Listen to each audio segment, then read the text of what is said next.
What's going on, guys? My name is Tommy. Welcome back to the channel, and real quick, excuse my voice. I'm super sick at the moment.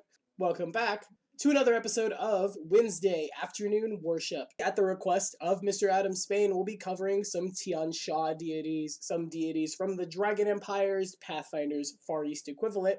We'll be covering not one, not two, but three deities from the Dragon Empire's pantheon. Not unlike how we did Apsu and Dahak in the very first video I ever made in this series. If you'd like to check that out, click this card. But with no further ado, for those of us who haven't read the title, today's episode is all about Shizuru, it's all about Tsukiyo, and it's all about Fumeiyoshi. Today we'll be pulling from the Dragon Empire's Gazetter as well as Divine Anthology. Before we get down to business though, real quick, to shout out our patrons, today, this episode of Wednesday Afternoon Worship was brought to you by the man who requested it, and through him his YouTube channel, the Inn of Planar Crossroads. Adam, thank you so much for your friendship. Thank you for your help building my channel up to greatness. And as always, guys, if you'd like to support this channel through patronage to see us become truly mighty, the link, as always, is in the description. One more quick shout out before we get any farther. Mr. Michael Baker, who I emailed like 2 hours ago to ask about some translations, see if I could figure out what the names of these deities meant in English without having to dig through Google Translate. Not only did this man provided pretty much all of the real world equivalent information I need to make this video. Like I said when I emailed you, man, you're beautiful. Thank you so much for going above and beyond the call of duty to help this channel out. It means the world. Now let's get down to it.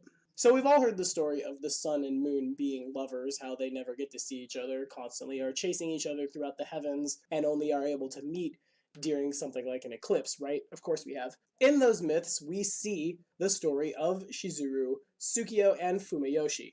Shizuru, the Empress of Heaven, and the moon god Tsukiyo are lovers. Tsukiyo is the prince of the moon and the brother of the god Fumeiyoshi. Eons upon eons ago, Fumeiyoshi grew jealous of his brother's loving relationship with Shizuru, and on one occasion grew so angry that he murdered Tsukiyo. Shizuru then successfully requested the aid of Qizhong, the god of medicine in the Dragon Empires, to resurrect Tsukiyo, and then recruited Yejing, the punisher of the gods and the enforcer of justice, to punish Fumeiyoshi by banishing him to his brother's tomb and stripping him of his position. That position being the former god of the night in the Dragon Empires. She decreed that Fumeiyoshi would forever envy his betters as the undead envy the living, and indeed Fumeiyoshi is now styled the Lord of Envy, and his portfolio includes Dishonor, Envy, and the Grave, which of course in Pathfinder can mean only one thing, the undead. On the other side of this, after his rebirth, Tsukiyo added spirits to his portfolio, and became the patron of the Samsaran race, which happens to be one of my favorite races in Pathfinder. Once we hack through some requests, maybe I'll make a request myself for the Samsaran because I really enjoy them. On planet Earth, Amaterasu is the Pan-Asiatic god of the sun, and Amaterasu became the ruler of the sun and the heavens along with her brother, that makes it kind of creepy I guess, Tsukiyomi, the god of the moon and the ruler of the night. This is where we see these gods in real life. There's a little more going on with Fumeiyoshi in real life, however. I'm sure most of us have heard of the concept of seppuku, the concept of the samurai taking his own life rather than bearing his shame. And the phrase death before dishonor in Japanese is said Fumeyo Yorishi, Fumeyo meaning dishonor. Yoshi, in addition to being the most adorable little frog dinosaur Nintendo has ever made, is a common name ending, which serves to, in this one's humble opinion, personify dishonor, personify contempt, personify everything that Fumeiyoshi has become. There is a Shinto god known as Sumiyoshi, but since his portfolio includes a little more the sea, a little less zombies, I'm going to go ahead and say that Fumeiyoshi is just dishonor personified, which is an important thing for a fantasy Japanese setting.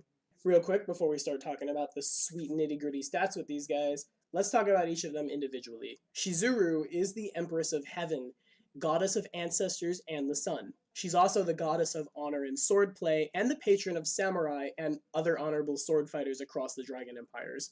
Shizuru and her lover Tsukiyo are rarely together, because night and day are always divided, except for the rare occurrence of a solar eclipse, And I'm not gonna lie, in early August, when my little hick town in Missouri was in the path of totality for a recent solar eclipse, that was literally the first thing that went through my mind. Aw, Shizuru and Tsukiyo get to be together today. And I was happy. Eclipses are thus a sacred time for both faiths. Shizuru is often depicted in art as a beautiful samurai, a magnificent dragon with golden scales, or sometimes both together. Shizuru's faith is strongest in the nation of Minkai. Furthermore, the former ruler of Minkai, Emperor Shigure Higashiyama, claimed to be her mortal descendant, separated by, give or take, 296 generations. To this day, the emperors of Minkai revere Shizuru as their divine ancestor.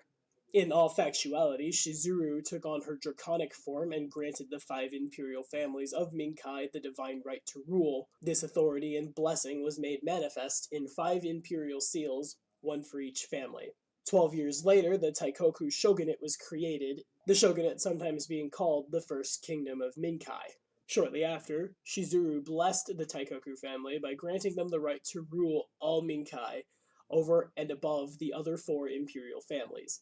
This arrangement lasted over 3,500 years until corruption grew to unacceptable levels within the shogunate. In response to this, the perfect swordsman Setsuna Kuga raised the armies of the 4 other ruling families against the shogunate and was victorious at the Battle of 8 Bridges. Thereafter, the modern empire of Minkai was formed, with all 5 imperial families returning to peer status with one another, sharing the rule of the empire in the fashion which Shizuru had originally designed. This is much the same as to how feudal Japan worked, the emperor being a direct connection with the divine, descended from divinity and destined to rule not only Japan, but all the corners of the world.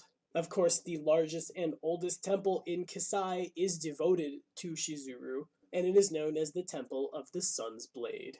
Tsukiyo is the god of jade, the moon, and the spirits. He is known as the Prince of the Moon, and it's said that Shizuru's tears mingled with Tsukiyo's blood formed the first stones of jade, which remain sacred to Tsukiyo's faith. Tsukiyo, again, is the patron spirit of an entire race, the Samsaran, and oftentimes Shizuru's shrines have smaller temples to Tsukiyo attached to them. Because maybe if night and day can't be together and hold each other and love each other, maybe at least their followers can, right? Tsukiyo's worshippers perform the service of brokers between the living and the spirit world. As part of this work, they might tend to a cemetery, they might defend a village from evil spirits, or even something as simple and seemingly insignificant as ensuring the common people conquer their fears of the dark. Fumeiyoshi, the god of dishonor, envy, and graves, was originally, again, the god of the night. Present day, he's considered the patron of the Oni and the undead, and of paladins and samurai who have been dishonored or fall from grace. In places where the dead are buried, people often make sacrifices to Fumeiyoshi to placate him into leaving deceased loved ones where they are laid to rest, lest they rise again as undead horrors. Fumeiyoshi has many forms, but most often manifests as a nearly skeletal humanoid with 3 eyes, jagged tusks, and twisted claws, which sounds an awful lot to me like an Oni skeleton, which is super sweet. As far as I am aware, none of these gods have deific obediences, which in my opinion is really rough because not only is the Dragon Empire a huge place on Galarion, one of the adventure paths even takes place in it, one of these gods is the patron of, again, 3rd time I'm saying it, the whole entire Samsaran race. And I think they all 3 deserve a little more than that.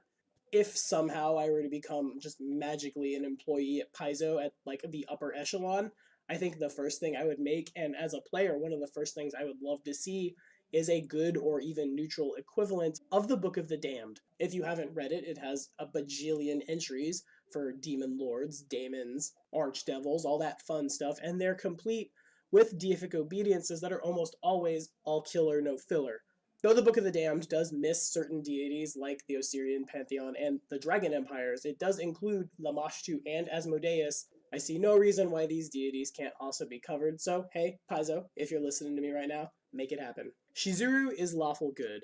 Her domains are glory, good, law, repose, and sun. Her subdomains, ancestors, archon, day, heroism, honor, and light, which I'm going to point out real quick are very, very similar to the domains and subdomains of Iomedae. Trade out repose for war, Drop duels and tactics from Iyomide and add just the Archon subdomain. And as far as the domains and subdomains go, you have the same god. So if you need to know how to play a cleric or paladin of Shizuru, there you have it. Shizuru's favorite weapon is the katana, and her symbol is that katana in front of the sun. Tsukiyo is also lawful good. His domains are darkness, good, law, madness, and repose. His subdomains, ancestors, archon, insanity, moon, night, and souls. His favorite weapon is the long spear, and his symbol is a jade crescent moon. Though I'm not really pleased with the fact that Tsukiyo doesn't have a whole lot of information, I will say that it's sweet to see a good god, and a lawful good god at that, have access to the moon subdomain. Feel like playing a redeemed lycanthrope? There you go.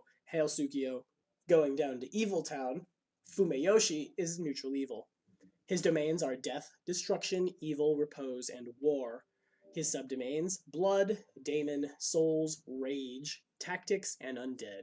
Which is 3 out of 5 of Urgathoa's domains. That's a little better, and I can definitely feel a little more of a difference between Fumeiyoshi to Urgathoa compared to Iyomide to Shizuru. So yeah, sure, we'll take it. His favorite weapon is the Naginata, and his symbol is a red demonic face. Like I said earlier, as far as I am aware, Fumeiyoshi, Tsukiyo, and Shizuru, all 3 lack deific obediences, but as of Divine Anthology, Shizuru does have her very own paladin code. It reads as such: "My blade will be as steady as the sun, and my training will be as consistent. I shall respect what I have mastered, and seek to impart this training to others. I will honor my ancestors who have come before me, and provided for my life. The bonds of love extend across any distance, but I will not add to the burden by separating lovers. My personal honor reflects on my family and my liege. I will conscientiously maintain my reputation for the sake of theirs, even on the battlefield. As I respect the Empress of Heaven, so will I respect my sworn liege." And it's here that we find the samurai flavor that separates Shizuru from Iyomide. Mix that in with the fact that Shizuru is less of a crusader and more of a prepare to fight defensively, and when the time comes, fight definitively, and ultimately seek peace instead of war. That's the difference. I don't have a whole lot of experience in campaigns with Shizuru or Tsukiyo, though I did once upon a time leadership in a paladin of Shizuru. Maybe it's because lawful good isn't my most favorite of alignments. Maybe it's because, again, there's not a lot of information on these guys. But I do have a little bit more experience with Fumeiyoshi. In a long-running campaign, I had the armies of Tien Shak after being conquered by a shogun who worshipped Fumeiyoshi, turning everybody into undead, corrupting kitsune, forcibly raising things like kirins and imperial dragons as sentient undead to serve as mounts for Grave Knight Samurai, and it was a whole lot of fun. Like I said before, Fumeiyoshi feels a lot like Urgathoa, but we also grab the war domain, which means we're not just raising undead and taking what we can because we can. We're raising undead and taking what we can for glorious slaughter. So all you very militant necromancers out there, look no further than Fumeiyoshi, the Lord of Envy, for your patron and all of your lovely necromantic needs. But what do you guys have to say about these 3 gods?